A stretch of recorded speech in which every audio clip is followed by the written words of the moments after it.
ایک سورہ نحل بھی ہم نے پڑھی تھی۔ تو اللہ تبارک و تعالیٰ نے اس صورت میں قرآن کریم کی حقانیت، مومنین کی صفات، مختلف انبیاء کے احوال، اللہ تعالیٰ کی توحید پر دلائل، قیامت کی ہولناکیاں اور حیات بعد الموت کا ذکر فرمایا۔ اس صورت کی ابتدائی آیات میں ایک بار پھر حضرت موسیٰ علیہ السلام کے احوال اور معجزات کا بیان ہے۔ آیت نمبر 16 سے سلیمان علیہ السلام کا ذکر ہے۔ وہ داؤد علیہ السلام کے وارث تھے، بیٹے تھے، اور انہیں پرندوں کی بولیاں سکھائی گئیں۔ جنات اور انسانوں کے لشکر کا ایک فوجی ڈسپلن کے ساتھ ان کے پاس حاضر رہتے تھے۔ وہ جو ان کا لشکر تھا نا، اس میں انسان بھی تھے، جن بھی تھے، اور اس کے اندر پرندے بھی تھے۔ ان کا لشکر تھا، وہ ہمیشہ ان کے پاس رہتے تھے۔ حضرت سلیمان علیہ السلام گزر رہے تھے تو ایک مقام سے آپ گزرے جہاں چیونٹیاں بڑی کثرت کے ساتھ تھیں۔ تو ایک چیونٹی جو ان چیونٹیوں کی سردار تھی، ان چیونٹیوں کی بڑی تھی، اور مفسرین کرام نے یہ بھی لکھا ہے کہ وہ تھی بھی، ایک آنکھ اس کی کوئی نہیں تھی، ایک ٹانگ اس کی کوئی نہیں تھی، لیکن اس حال میں بھی وہ چیونٹی جو تھی وہ چیونٹیوں کی قیادت کر رہی تھی۔ تو حضرت سیدنا سلیمان علیہ السلام کا لشکر جب وہاں سے گزرا تو وہ کہنے لگی یا ایھا النمل ادخلوا مساکنکم، کہنے لگی چیونٹیوں اپنے بلوں میں گھس جاؤ، کہیں ایسا نہ ہو کہ سلیمان علیہ السلام کا لشکر بے دہانی میں، سلیمان کا لشکر توجہ نہ کرے اور تمہیں پاؤں کے نیچے مسل دے، لہذا اس طرح کرو کہ تم اپنے اپنے بلوں میں گھس جاؤ۔ حضرت سلیمان ابھی 3 میل دور تھے، تمام مفسرین نے لکھا ہے 3 میل دور تھے، تو وہاں سے چیونٹی بول لی تو قرآن کہتا ہے کہ حضرت سلیمان اس کی بات سن کے ہنس پڑے، فتبسم ضاحکا، آپ اس کی بات سن کے ہنس پڑے کہ دیکھو یہ چیونٹی کیا کہہ رہی ہے، ذرا غور کرنا بات پر کہ حضرت سلیمان 3 میل دور فاصلے پر چیونٹی کی بات بھی سن لیتے ہیں۔ مولوی نے قرآن کی آیت پکی یاد کر لی، انا بشر مثلکم، کہتا ہے حضور نے کہا میں تمہاری طرح کا بشر ہوں، نبی ہماری طرح ہوتے ہیں جی، تو وہ تو 3 میل دور چیونٹی کی آواز سن لیتے تھے، اس کے کان میں چیونٹی رکھو بلا، اسے کہو کہ بتا بلا کیا کہتی ہے، کچھ بتائے گا پھر دوڑ لگا دے گا شاید، کان میں رکھو اس کو، کہو بتا چیونٹی کیا کہتی۔ اور اگر یہ لفظ نہ ہوتے قرآن کے کہ جب انہوں نے سنا تو ہنس پڑے، یہ جملے نہ ہوتے تو شاید اس کو بھی نہ مانتے، لیکن حضرت سلیمان نے سنی چیونٹی کی بات، اور اب اگلی بات کہنے لگا ہوں، بڑے خوبصورت لفظ لکھے ہیں مفسرین نے، فرماتے ہیں دیکھو ایک چیونٹی نے ایک جملہ بول کے، ایک چیونٹی نے ایک جملہ بول کے اپنے قبیلے کی خیر خواہی کی تو رب نے اس کا جملہ بھی قرآن میں بیان فرما دیا۔ تو جو ساری زندگی لوگوں کو جملے بول بول کے کہے رب رسول کی طرف آ جاؤ، تو اللہ قیامت میں اس کی بات کو قائم نہیں فرمائے گا۔ جو بھی کسی کی خیر خواہی کرے وہ ایک جملہ بول کے کرے، اور ہو بھی چیونٹی، تو اگر اللہ اس کا ذکر قرآن میں باقی رکھتا ہے تو میں اور آپ اگر کسی کی خیر خواہی کریں گے تو انشاءاللہ ذکر باقی رہے گا۔ شرط یہ ہے کہ کریں خیر خواہی، خیر خواہی کرو کسی کی، ایک جملہ بول کے بھی کرو، چیونٹی بھی ہو تو اللہ قرآن میں ذکر باقی فرما دیتا ہے۔ تو اللہ تبارک و تعالیٰ نے اس بات کا ذکر قرآن مجید میں فرمایا، اس پر کئی کچھ لکھا ہے۔ اسی طرح سے ایک بات اور لکھی ہے ہمارے مفسرین نے کہ حضرت سلیمان ایک دن اسی طرح نکلے، قحط پڑ گیا تھا، بارش نہیں ہوتی تھی، تو حضرت سلیمان باہر میدان میں نکلے دعا کرنے کے لیے، خشک سالی تھی، تو جب آپ گئے تو ایک چیونٹی اپنے پر پھیلا کے دعا مانگ رہی تھی، تو رب کریم نے فرمایا سلیمان آپ واپس چلے جائیں، بارش آ جائے گی پر آئے گی چیونٹی کی دعا پہ۔ تو حضرت سلیمان نے عرض کی مولا میں بھی تو اتنا لشکر لے کے آیا ہوں نا، تو چلو ہمیں بھی دعا کر لینے دے، تو چیونٹی کی دعا پہ برسا دینا پر دعا کر لینے دے۔ فرمایا نہیں آپ واپس جائیں، دعا نہ مانگیں۔ یا اللہ کیوں؟ فرمایا چیونٹی کا دل ٹوٹ جائے گا، وہ تو کہے گی کہ یہ سلیمان کے لشکر دعا پہ پھر بارش آئی ہے، تو آپ نہ کریں تاکہ اس کے دل میں یہ بات رہے کہ نہیں میرے رب نے میری دعا پہ بارش فرمائی ہے۔ آپ جائیں، آج بارش آئے گی پر آئے گی چیونٹی کی دعا پہ۔ تو جو چیونٹی بارش کی دعا کرے قوم کے لیے، اللہ اگر اس کا ذکر قائم رکھتا ہے تو جو اپنی قوم کے لیے ہدایت کی دعا کرے، اور کبھی کبھی گردن جھکا کے دیکھا کرو کہ دل میں رسول اللہ کی امت کا درد کتنا ہے۔ اگر کہیں حضور کی امت کا درد ہے تو پھر انشاءاللہ ذکر قیامت تک باقی رہے گا، پھر انشاءاللہ قیامت تک آنے والی نسلیں بھی آپ کا ذکر کریں گی اگر حضور کی امت کا درد سینے میں موجود ہے۔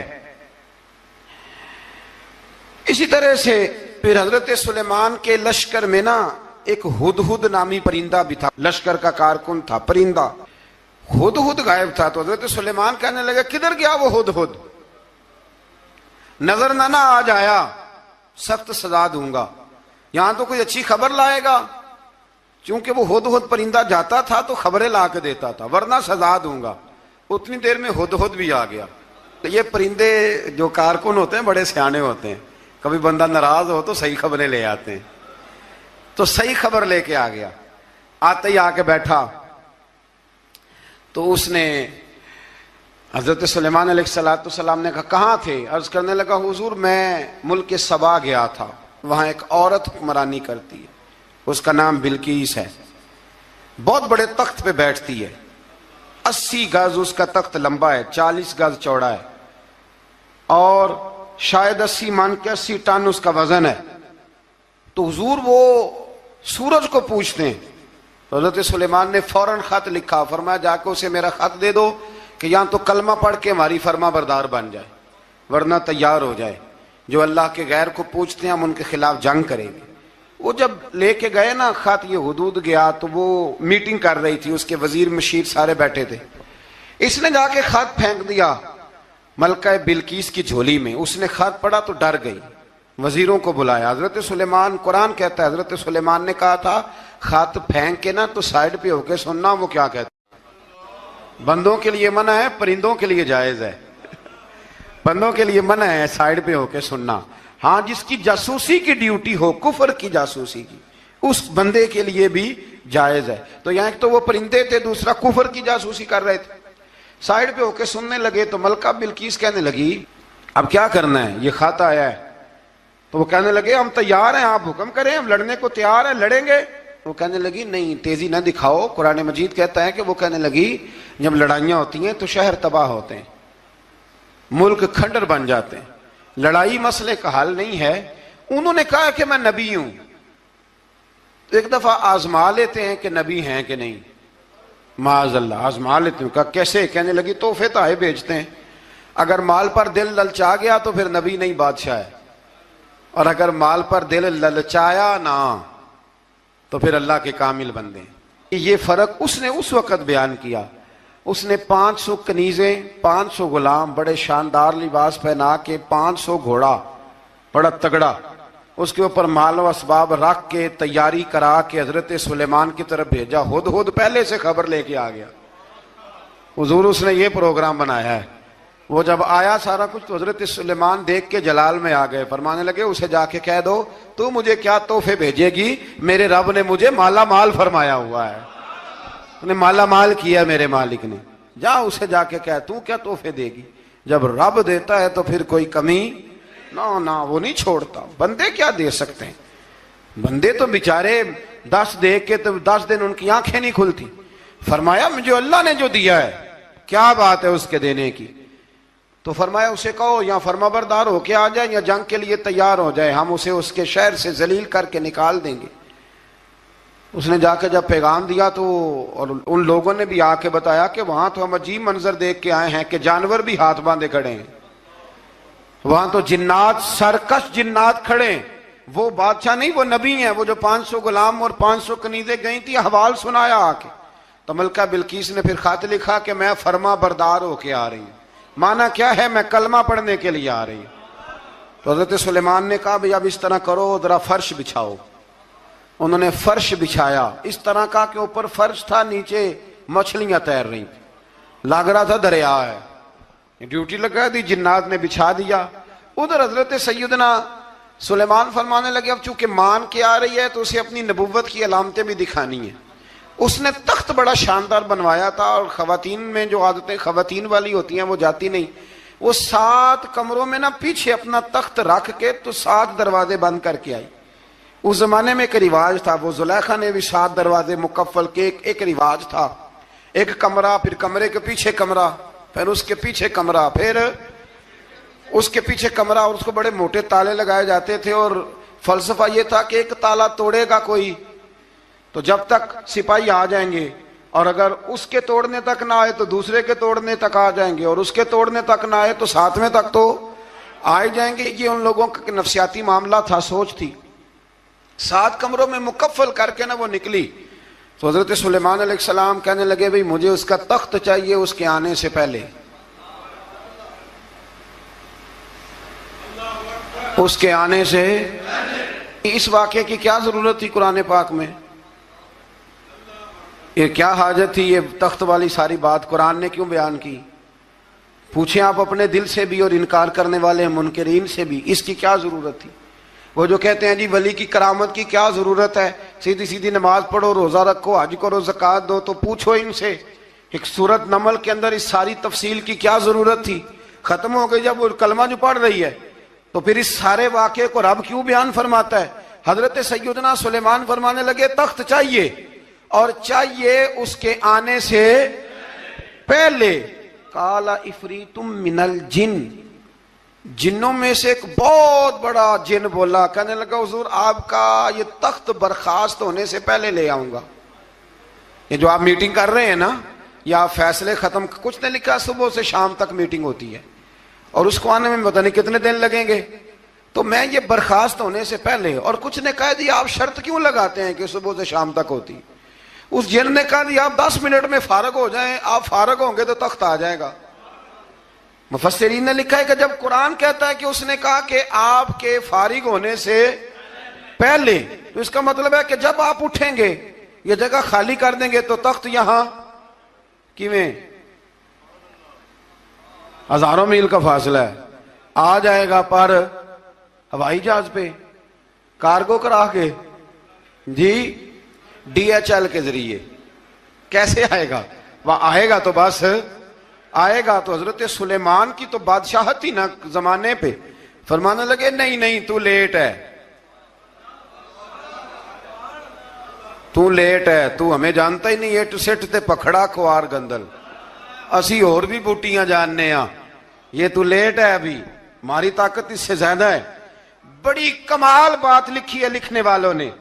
ایک مفسر نے لکھا ہے کہ ابھی حضرت سلیمان نے غلاموں سے منگوایا ہے، اپنی بات کوئی نہیں کی، یہ حال ہے ان کے غلاموں کا، تو سردار کا عالم کیا ہوگا؟ حضرت سلیمان کہنے لگے بھی جلدی جائیے۔ قال الذی عنده علم من الکتاب انا آتیک بہ قبل ان یرتد الیک طرفک، تو اٹھا ان میں سے وہ جس کے پاس کتاب میں سے علم تھا، ساری کتاب کا بھی نہیں، علم من الکتاب، کتاب، وہ اٹھے جن کے پاس کتاب میں سے علم تھا، تو وہ اٹھ کے کہنے لگے حضور میں لے آؤں گا، کب؟ آپ کے آنکھ جھپکنے سے، نہیں آنکھ جھپکنے سے، بندہ تھا جن تھا، جن کی تو بات مانی نہیں انہوں نے، کیا کہا؟ آنکھ جھپکنے سے، میں آنکھ جھپکنے سے پہلے لے آؤں گا۔ تو حضرت سلیمان کہنے لگے تو ٹھیک ہے چل لا پھر، لا پھر، آنکھ جھپکنے سے بڑے ہی نہیں، پھر غصہ نہیں آتا ان پہ، پھر غصہ نہیں آتا۔ میرے شیخ کامل، مرشد اکمل، شیخ بحر و بار، حضور غوث پاک جیلانی، حضرت غوث اعظم یوں کر کے شاگردوں کو، مریدوں کو سبق پڑھا رہے تھے، پڑھاتے پڑھاتے ہاتھ آگے کیا، اور جب ہاتھ واپس آیا تو بھیگ گیا تھا سارا۔ تو شاگرد کہنے لگے حضور یہ کیا ہے؟ فرمایا تمہیں نہیں سمجھ آئے گی، چھوڑو تمہارے والی بات نہیں، خاصاں دی گل آما آگے نہیں مناسب کرنی، رہنے دو تم۔ کچھ وقت گزرا تو کچھ لوگ آ گئے، ابھی کلاس ختم نہیں ہوئی تھی، کپڑے بھیگے ہوئے ہو، وہ شاگرد پہلے ہی منتظر تھے، کہا تمہیں کیا ہوا؟ کہنے لگے دریا میں جا رہے تھے، اچانک ہچکولیں آنے لگے، تو ہم نے کوئی کسی بے عمل کا بازو تو نہیں نہ تھاما، ہم غوث اعظم کے ماننے والے ہیں، تو دریا میں کہا یا شیخ عبد القادر جیلانی شیئا للہ، اللہ کے راستے میں مدد کرو۔ تو کہنے لگے بس ایک ہاتھ ہی آیا ہے، اور یوں کشتی کھینچ کے باہر نکالی ہے۔ تو اب وہ شاگرد سارے چپ کر گئے، کہنے لگے جواب کیوں نہیں دیتے؟ انہوں نے کہا تم نے ہاتھ دیکھا ہے پہنچتا ہوا اور ہم نے ہاتھ دیکھا یہاں سے جاتا ہوا. تم نے پہنچتا ہوا دیکھا ہے تو ہم نے. حضرت بہاؤالحق نقشبند بخاری ان کی ایک مریدنی تھی, اوپر چبارے پہ کسی نے اس کی عزت پہ ہاتھ ڈالا, چبارے پہ اوپر والی منزل پہ. اس مریدنی نے اپنی عزت بچانے کے لیے چھلانگ لگا دی. جب وہ نیچے گر رہی تھی تو حضرت بہاؤالحق نقشبند بخاری پہنچ گئے. نیچے کوئی ایسا بندوبست کر دیا, کوئی چارپائی بچھا دی, کوئی ایسا جس پہ وہ آ کے آرام سے گری اور بچ گئی. حضرت صاحب کی طرف دیکھ کے کہنے لگی حضور آپ کب آئے؟ فرمانے لگے پتر جب تو چبارے سے چلی تھی تب میں بخارے سے چلا تھا. جب تو چبارے سے چلی تھی نا تب میں بخارے سے چلا تھا, اور تیرے نیچے آنے تک میں بھی پہنچ گیا ہوں.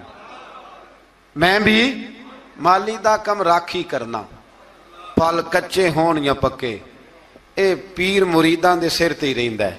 اے جھوٹے ہون یا سچے, یہ پکی غلامی کریں یا کچی کریں, پیر کی بھی مجبوری ہوتی ہے. کیا کریں, پیر مریداں دے سر تے ہی رہندا ہے. اے جھوٹے ہون یا سچے, کیا کیا جا سکتا ہے. دیکھیں نا, نافرمان بیٹے کا بھی تو جائیداد میں حصہ ہوتا ہے نا. نافرمان بھی ہو تو جائیداد میں حصہ تو, چلو باپ ناراض رہے گا تو اللہ ناراض رہے گا, بات الگ ہے, پر جائیداد کا حقدار تو ہے نا, چاہے نافرمان ہی ہے. پیر مریداں دے سر تے ہی رہندا ہے. اے جھوٹے ہون یا. پھر وہ تخت آ گیا تو حضرت سلیمان سے پوچھا یہ کیا ہے؟ قال ھذا من فضل ربی. فرمانے لگے کچھ بھی نہیں. حضرت سلیمان کہنے لگے یہ میرے رب کا فضل ہے. شاید سب مفسرین نے بڑی بڑی باتیں کی ہوں, پر یہاں ایک قاضی ثناء اللہ پانی پتی رحمت اللہ علیہ کا فقرہ میں پڑھ رہا تھا, بڑا مزہ آ رہا تھا. قاضی صاحب فرمانے لگے اس آیت پہ, قاضی صاحب کہتے ہیں جن پر نرا فضل تھا, ھذا من فضل ربی, نرا فضل.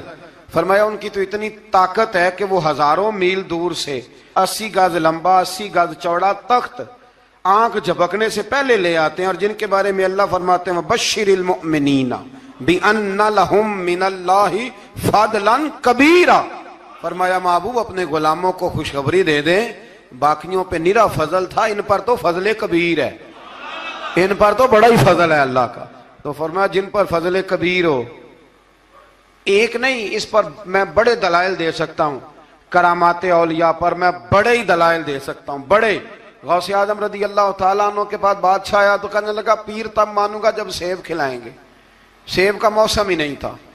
تو حضرت صاحب آتے ہی اسے کہنے لگے اب تو میری ولایت کو سیبوں پہ تو نہ تول, اب سیب کھلائے تو ولی یا نہ کھلائے تو ولی کوئی نہیں, یہ تو اب میری ولایت کو سیبوں پہ تو نہ تول. تو حضرت صاحب نے یوں ہاتھ اٹھایا تو اللہ نے 2 سیب عطا فرمائے. تو وہاں جملہ ہے حضور غوث اعظم کا, فرمانے لگے اگر اللہ حضرت مریم سلام اللہ جو بنی اسرائیل کی ولیہ ہیں, ولی ہے نا, وہ نبی تو نہیں نا, عورت نبی نہیں ہو سکتی. فرمایا اگر اللہ انہیں بغیر موسم کے پھل دے سکتا ہے, میں تو محمد عربی کا نوکر ہوں. فرمایا اب نہ 2 سیب آئے تھے, تو وہ کہنے لگا میرے تو دل میں 1 سیب تھا نا, تو حضور غوث اعظم نے نا 1 سیب مجھے دیا, 1 میں نے کھایا تو 1 غوث پاک کھانے لگے. کہتے ہیں میں نے وہ منہ میں رکھا, ذرا ترش تھا, تو میرے چہرے کا وہ رنگ دیکھ کے نا, اثر دیکھ کے کہ تلخی محسوس, تو غوث اعظم کہنے لگے میرے والا کھا. تو 1 انہوں نے کاٹ کے ٹکڑا دیا, کہتے کھایا تو بڑا میٹھا تھا. تو میں نے کہا حضور آئے تو دونوں ہی غیب سے ہیں, تو آپ کے والا میٹھا ہے میرے والا کڑوا ہے. تو آپ فرمانے لگے آئے تو دونوں غیب سے تھے, پر ایک کو ذرا ظالم کے ہاتھ لگ گئے ہیں نا, اس کو تنبیہ بھی کر دی کہ ظلم سے باز آ جا, تنبیہ بھی کر دی. فرمایا ہاتھ ظالم کے لگے اس لیے ترش ہو گیا, سیانا بن. 1 نہیں 20 درجنوں. لیکن پتہ نہیں کیوں لوگ اڑ گئے, پتہ نہیں کیوں کڑ کے آ گئے کرامت اولیاء کے معاملے میں. بالکل ابھی کسی حدیث میں یہ نہیں آیا کہ اس زمانے میں ولی ہوں گے تو اس زمانے میں ولی نہیں ہوں گے. حضور نے فرمایا میری امت کبھی گمراہی پر جمع نہیں ہوگی. اقبال کہتے ہیں اولیاء کیا ہوتے ہیں, اولیاء کیا ہیں, جواسیس القلوب. اقبال کہتا ہے ولی کا بہت بڑا ولی تم نے دیکھنا ہو تو اسے دیکھو جو تیرے دل کا جاسوس ہے. چلو یہ مشکل بات ہے, میں نہیں چھیڑتا, لیکن جو تیرے وہ جاسوسی کرتا ہے, پر کرتا ہے تیرے دل کی, وہ تیرے دل کا جاسوس ہوتا ہے ولی. اور اس پر حضور کی حدیث ہے, فرمایا اس کی فراست قلبی سے ڈر, یہ اللہ کے نور سے دیکھتا ہے, ڈر اس کی فراست قلبی سے. اللہ توفیق عطا فرمائے. 12 اس ولی کا نام تھا آصف بن برخیہ. آصف بن برخیا جی حضرت سلیمان کے وزیر تھے، وہ آئی ملکہ بلقیس، اور جب وہ آئی نا تو اس نے دیکھا کہ یہ تو آگے سامنے حضرت سلیمان بیٹھے ہیں، اور جو رستہ ہے نا درمیان میں وہ فرش ہے کہ دریا ہے سمجھ نہیں آ رہی، تو اس نے نا اپنا یوں کر کے اوپر کپڑا اٹھانا شروع کر دیا کہ نیچے پانی ہے، تو حضرت سلیمان کہنے لگے چلتی آ، نیچے کچھ بھی نہیں۔ اس نے پیر رکھا، نیچے مچھلیاں بھی تیرتی جا رہی تھی۔ حضرت سلیمان علیہ الصلوۃ والسلام، آج بھی اللہ نے توفیق دیا نا لوگوں نے اس طرح کی تعمیر، روٹی کیوں پکی، جلال آ گیا، یہ کہاں کی شرافت ہے بھائی؟ جب تو نے پکا پکایا نہیں کھایا تھا تب بھی تو ہی تھا، اور آج تجھے، اور پھر اس سے آگے گزرتے ہیں ہم، ذرا نمک تیز کیوں ہے ہنڈیا میں اور میرے پاس ایسے مسائل طلاق کے آتے ہیں کہ جناب بیوی نے ہانڈی ٹھیک نہیں پکائی تھی، خامد کو جلال آیا، اس نے کہا طلاق طلاق طلاق، لا حول ولا قوت، یہ کہاں کا انصاف ہے؟ ہنڈیا ٹھیک نہیں پکی، سالن میں مرچیں زیادہ ہیں، روٹی جو ہے وہ جلا دی ہے، تو نے ٹھیک طریقے سے پکائی نہیں، سالن کے ساتھ سلاد کیوں نہیں بنایا؟ بھائی ذرا تھوڑا سا خیال کر، اگر اللہ نے تجھے مرد بنایا ہے، وہ تجھے عورت بنا دیتا تو احتجاج کر سکتا تھا؟ اس نے تجھے اگر اشرف المخلوقات بنا دیا ہے تو اتنا تکبر، اتنا غرور؟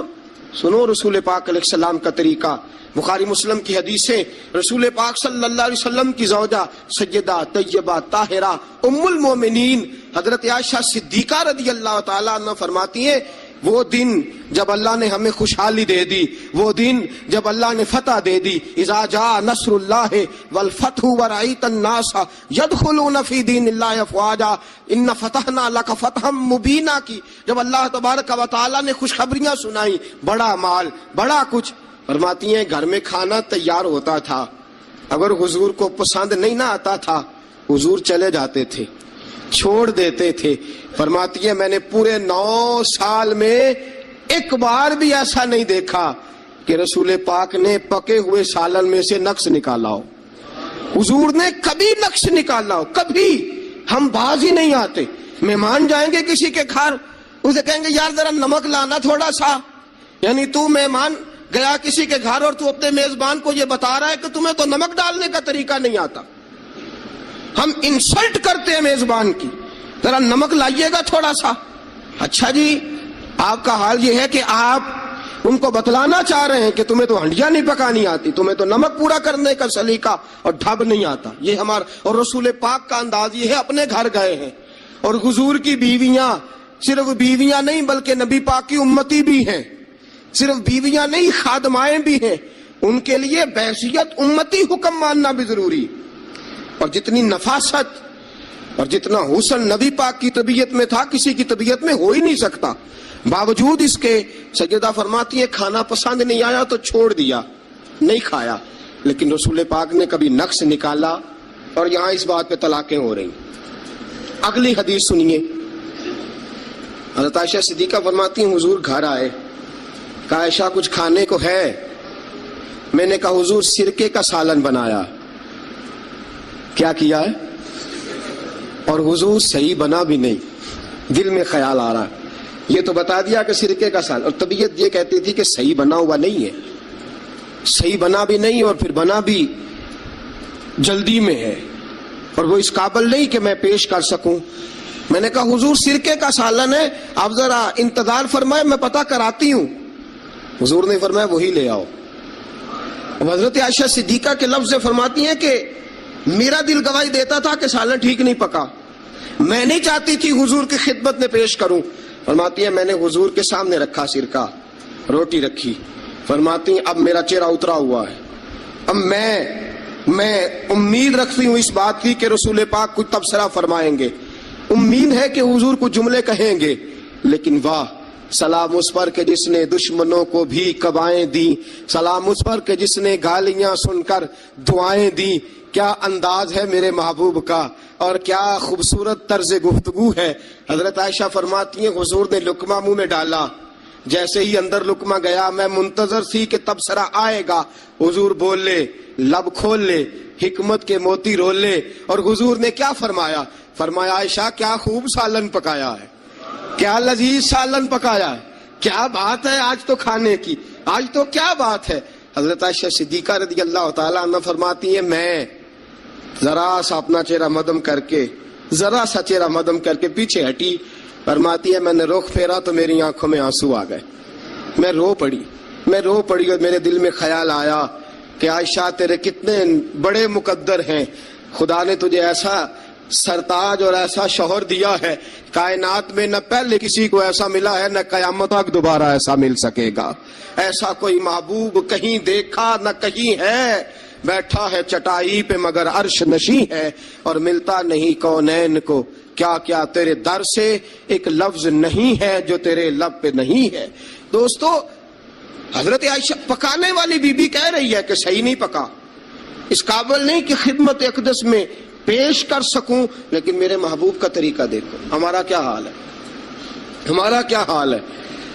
اور بڑی معذرت کے ساتھ، آپ میرے اپنے ہیں، آپ سے ایک بات شیئر کرتا ہوں، ہم تو باہر کا غصہ بھی گھر جا کے نکالتے ہیں، ہم تو اپنے سر کا غصہ بھی، اپنے مینیجر کا غصہ بھی، اور جناب اپنے آفیسر کا غصہ بھی گھر جا کے بیوی پہ نکالتے ہیں، اس لیے کہ گہری جگہ پہ پانی ذرا جلدی آ جاتا ہے نا، یہ جملے ٹھیک نہیں۔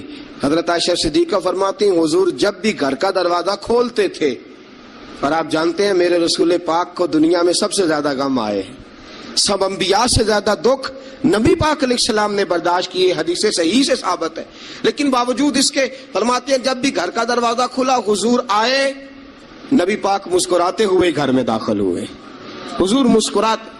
بعض تو ایسے نادان دوست ہیں کہ گھر میں گئے نہیں اور کرفیو لگا نہیں، بس جناب یہ کیا ہوا، یہ کوئی ڈکٹیٹر گھر میں آیا، یہ کوئی آمر کھپا، کوئی ہلے نہیں، کوئی بولے نہیں، کوئی بچہ بات نہیں کرے، کسی کی جرت نہیں، خبردار کوئی بندہ بولے نہ، بالکل۔ رسول پاک کی ساری ازواج مطہرات 9 کی 9 بیویاں کٹھی ہو کے حضور کے گرد بیٹھ گئیں، ایکا کر لیا ساری کٹھی۔ اب مطالبہ کیا ہو رہا ہے؟ مطالبہ ہو رہا ہے جناب خرچے زیادہ ہیں، آپ پیسے کم دیتے ہیں، یہ مطالبہ ہو رہا۔ اور نبی کریم صلی اللہ علیہ وسلم گردن مبارک جھکائے باتیں سن رہے ہیں۔ حضرت فاروق اعظم آ گئے، حضرت فاروق اعظم کی اپنی صاحبزادی بھی تھی، پردے کی آیات آنے سے قبل کا واقعہ ہوگا یقیناً۔ جب تشریف لائے اندر داخل ہوئے اور بیبیوں نے دیکھا کہ جناب عمر آ گئے تو دوڑ گئی ساری، کوئی اس دروازے کے پیچھے چھپ گئی، کوئی اس حجرے میں چلی گئی، کوئی اس حجرے میں چلی گئی۔